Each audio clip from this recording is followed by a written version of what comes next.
Good morning students, welcome to online study. Previous class में हमने हिंदी पुस्तक में महादेवी वर्मा की कहानी लिखी नीलकंठ पढ़ा। आइए आज इस क्लास में रामधारी सिंह दिनकर की लिखी कहानी शक्ति और क्षमा पढ़ते हैं। आइए देखते हैं सबसे पहले इस पाठ का परिचय। इस कविता में श्री रामधारी सिंह दिनकर जी ने यह समझाने की प्रयत्न किया है कि बिना किसी शक्ति के क्षमा का कोई मोल नहीं होता।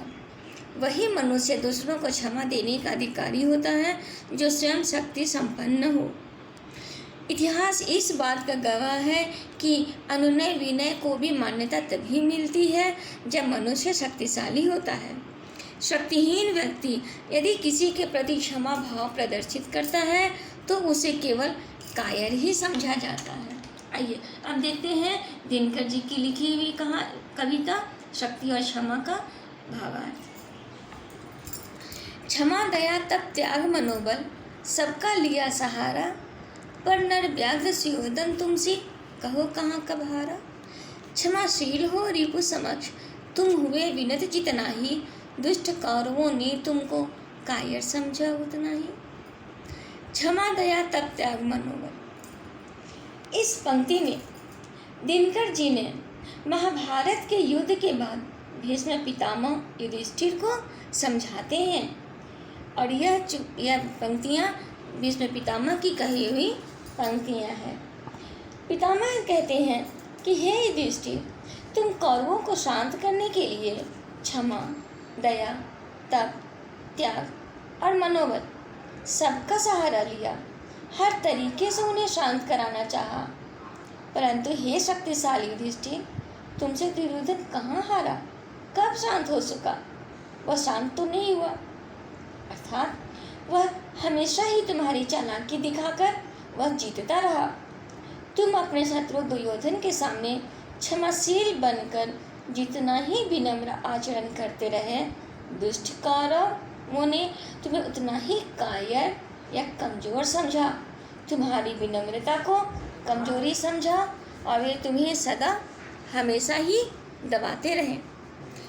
क्षमा शोभती उस भुजंग को जिसके पास गरल हो, उसको क्या जो दंतहीन विष रहित विनीत सरल हो।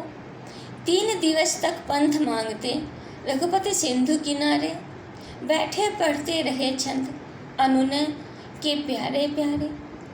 क्षमा शोभती उस भुजंग को। इस पंक्ति में भीष्म पितामह युधिष्ठिर को समझाते हुए कहते हैं कि यह शक्तिशाली व्यक्ति को ही क्षमाशील होना चाहिए।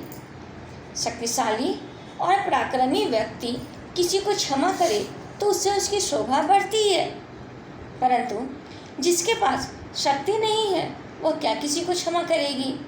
जैसे जिस सर्प के पास विष है, यदि वह अपनी शक्ति या विष का प्रयोग नहीं करे तो उसका महत्व बढ़ जाता है, परंतु जिसके पास न तो दांत हो न विष हो, केवल विनम्र और सरल स्वभाव का हो, उसका क्षमाशील होने से क्या लाभ।